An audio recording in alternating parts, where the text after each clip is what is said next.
Episode 2 की शुरुआत में हम आसानों को देखते हैं जो मिस सुमी के साथ हुई अपनी शादी के बारे में ही सोच रहा था और उन दोनों की शादी की वजह से बेचारा कियोचरो पूरी तरीके से टूट चुका था।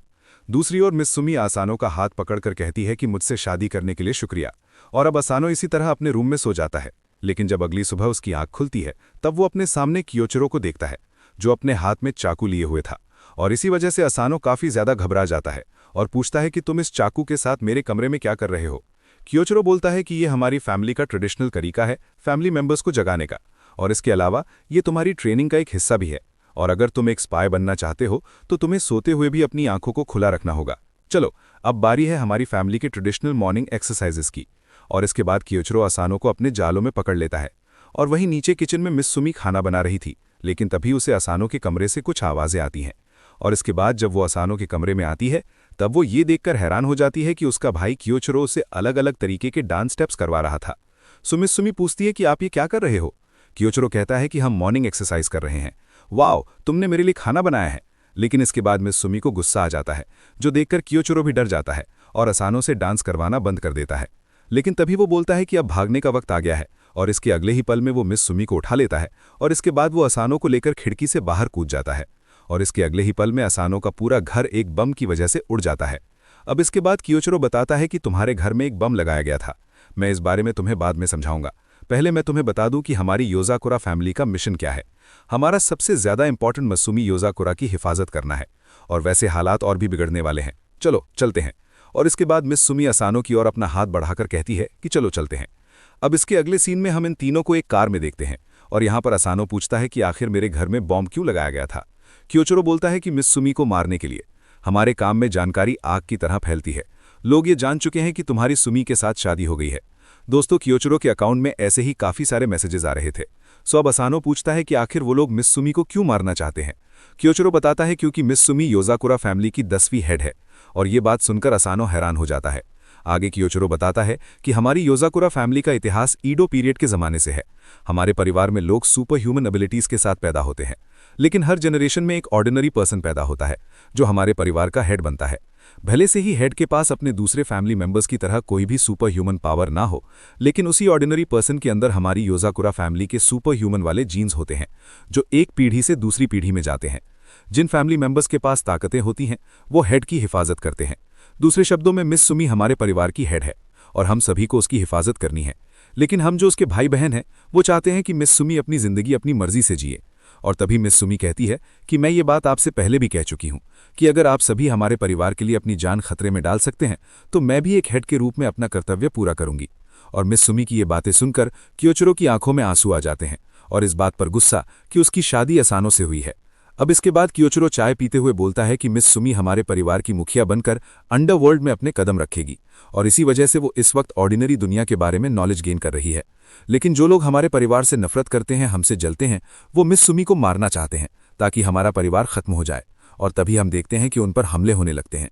उनके पीछे 2 गाड़ियां आ रही थी, और वो लोग इनके ऊपर गोलियों से हमला करने लगते हैं, जिस वजह से आसानो काफी ज्यादा घबरा जाता है।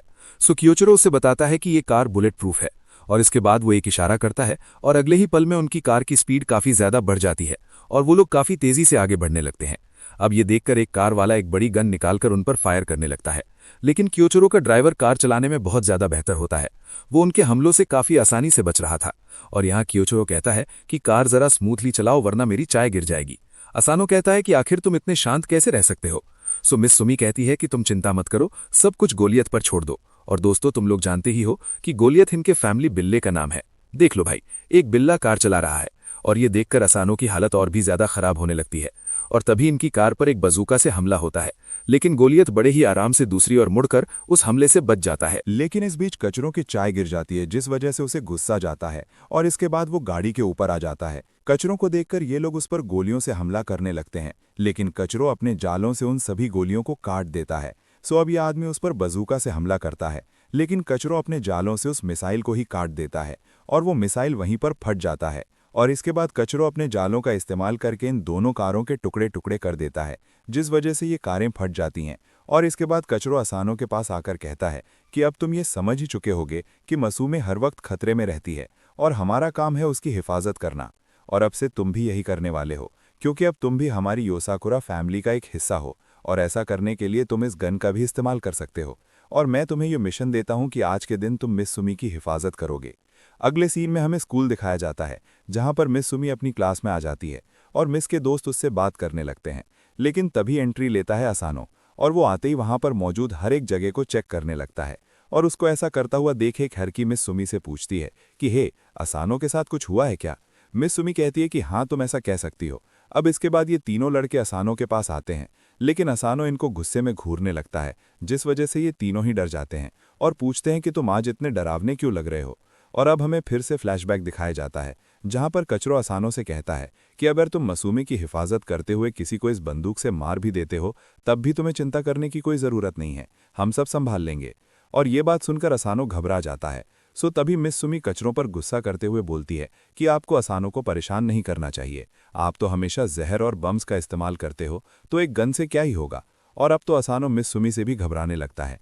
लेकिन तभी कचरो असानो को अपना फ़ोन देकर कहता है कि तुम्हें इससे मिस सुमी की हिफाजत करनी है। ये एक बॉम्बर है, ये बहुत ही बढ़िया वाले बम्स बनाता है और मैं अभी कुछ मिशंस में इसकी मदद ले चुका हूँ।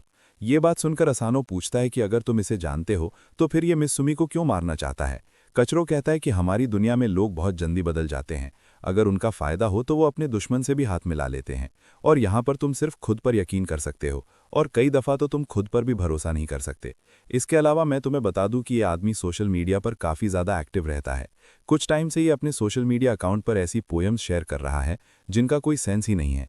और मैं तुमसे मिस सुमी की हिफाजत इसीलिए करने को कह रहा हूँ क्योंकि मुझे एक दूसरे मिशन पर जाना है, लेकिन तुम सब कुछ अच्छे से संभालना और चौकन्ने रहना, क्योंकि वो कुछ स्पेशल टाइप के बम्स बनाना भी जानता है। और इन्फॉर्मेशन के अकॉर्डिंग उसने 3 बॉम्ब लगाए हैं, एक तो तुम्हारे घर पर जो कि फट चुका है, और शायद से वो 2 बम स्कूल में लगे होंगे। मुझे फ़र्क नहीं पड़ता कि तुम किसी धमाके में खुद मारे जाओ, लेकिन चाहे कुछ हो जाए तुम्हें मिस सुमी की हिफाजत करनी होगी। और ध्यान रखना कि उसे एक खरोश ना आने पाए, वरना तुम्हारे साथ क्या होगा तुम सोच भी नहीं सकते। और अब प्रेजेंट में हम देखते हैं कि असानो क्लास में चारों ओर अपनी नज़रें लगाए हुए है। वो हर एक जगह देख रहा है जहां पर वो बॉम्बर बॉम्ब लगा सकता है, और इस दौरान वो हमेशा मिस सुमी के पास ही होता है। लेकिन तभी उसके सिर में फुटबॉल आकर लगती है। सो अब ये तीनों आकर पूछते हैं कि तुम ठीक तो हो ना असानो? वो कहता है कि हाँ, मैं ठीक हूँ। लेकिन तभी उसे कोई दिखाई देता है और वो उस शख्स के पीछे जाने लगता है, और ऐसे ही वो नर्सेज लैब्स में आ जाता है जहाँ पर वो नर्स असानो को देख रही थी। लेकिन जब असान वहाँ पर पहुँचता है तो उसे वहाँ पर कोई नहीं मिलता, जिसके बाद वो यहाँ से जाने लगता है। लेकिन तभी ये नर्स मुस्कुराती है और इसके अगले ही पल में जब असानो अपने पीछे मुड़कर देखता है तब वो नर्स वहाँ से गायब हो चुकी थी। लंच टाइम में हम देखते हैं कि मिस सुमी अपने दोस्तों के साथ खाना खा रही थी और ये सभी आपस में अजीब अजीब सी बातें कर रहे थे, जैसे एलियंस। लेकिन दोस्तों, इनकी बातें एलियंस वाली कम और भूतिया ज़्यादा लग रही थी। दूसरी ओर असानो अभी तक दूसरे बॉम्ब को नहीं ढूंढ पाया है, लेकिन यहाँ पर असानो सोचता है कि आज मैंने पूरा दिन मिस सुमी पर नज़रें रखी हैं और मुझे काफ़ी सारी चीज़ें समझ आई हैं, जैसे वो दूसरों के द्वारा दिए गए खाने को नहीं खाती और किस तरह वो हमेशा किसी के साथ रहने की कोशिश करती है। और ये सब करते हुए वो अपनी हिफाजत के बारे में बिल्कुल भी नहीं सोचती, और अब तक वो इन सभी चीज़ों का सामना अकेले करती। मैन फुटबॉल लगी थी। असानो उस चॉकलेट को खा ले लेता है, जो देखकर ये तीनों हैरान होते हुए बोलते हैं कि पहले सिर्फ तुम्हारा नाम लेने पर तुम कितना ज्यादा घबरा जाते थे, लेकिन अब तुम काफी बदल गए हो। लेकिन जैसे ही असानो को इस बात का एहसास होता है वो फिर से घबराने लगता है, और अब असानो को चक्कर आने लगते हैं और असानो बेहोश हो जाता है। और इसके बाद जब उसकी आंख खुलती है वो अपने सामने मिस सुमी को पाता है। ये दोनों किचरो के ऑफिस में होते हैं क्योंकि नर्सेज लैब्स में शिफ्ट हो चुके थे। यहाँ पर असानो मिस सुमी से पूछता है कि तुम्हें क्या लगता है, तुमने मुझसे शादी करके सही किया या नहीं? मैं तुम्हारा बचपन का दोस्त हूँ, लेकिन मुझे तुम्हारे बारे में कुछ पता नहीं था, जैसे तुम्हारी फैमिली और तुम्हारे हेड होने वाली बात। मुझे तो ये तक पता नहीं था कि तुम्हारी जान हर वक्त खतरे में होती है, लेकिन इन सब के बावजूद तुम मेरे साथ रही। और तुमसे शादी करते वक्त मैंने कहा था कि मैं तुम्हारी हिफाजत करूंगा, लेकिन मैंने कभी भी तुम्हारी फीलिंग्स। लेकिन तभी मिस सुमी उसे चुप करते हुए बोलती है कि तुमसे शादी करने का फैसला मेरा था, और इसके अलावा तुमने जासूसों वाले खानदान में शादी की। तुमने एक ऐसी लड़की से शादी की जो कभी भी मर सकती है। लेकिन पता है असानो, मैं हमेशा से बस यही चाहती आई हूँ कि मेरी शादी तुमसे हो, इसीलिए मुझसे शादी करने के लिए शुक्रिया। और इस टाइम पर जब असानो मिस सुमी की ओर देख रहा था, उसकी नज़र सीलिंग पर जाती है जहाँ पर एक बॉम्ब लगा हुआ था, और अब वो फटने वाला है, और अगले ही पल में वो फट भी जाता है। दूसरे बच्चों को इस धमाके की आवाज़ सुनकर लगता है कि शायद से साइंस क्लब कोई एक्सपेरिमेंट कर रहा है। दूसरी ओर हम ननाओ को नर्स के साथ देखते हैं, लेकिन दोस्तों असल में ये नर्स कैंगो होता है जो अपना रूप बदलने में एक्सपर्ट है। और इन दोनों के अलावा शियोन भी मिस सुमी और असानो पर नजर रखे हुए थी। दूसरी ओर धमाके वाले कमरे में हम देखते हैं कि इन दोनों को कुछ नहीं होता, ये दोनों सही सलामत होते हैं। और यहाँ पर असानो सोचने लगता है कि आखिर उस बॉम्ब लगाने वाले को कैसे पता चला कि हम दोनों इस कमरे में हैं। लेकिन तभी वो आज के दिन को याद करते हुए कहता है कि ये सारी चीजें पहले से ही प्लान थी कि हम लोग क्या करेंगे और कहाँ पर जाएंगे। और इसके बाद असानो को समझ आता है कि वो तीसरा बॉम्ब कहाँ लगा है। वो असानो के ऊपर ही लगा हुआ था और ये बॉम्ब 10 सेकंड में फट जाएगा। असानो को समझ आता है कि उस बॉम्ब लगाने वाले ने जानबूझकर ये बात बताई होगी कि वो बॉम्ब लगाने वाला है ताकि मैं हमेशा मिस सुमी के साथ रहूं, और शुरुआत से ही उसने मुझे बॉम्ब बनाकर रखा था, लेकिन अब वक्त बहुत कम बचा था। इसी वजह से असानो खिड़की के बाहर छलांग मार देता है क्योंकि वो नहीं चाहता था कि उसके फटने से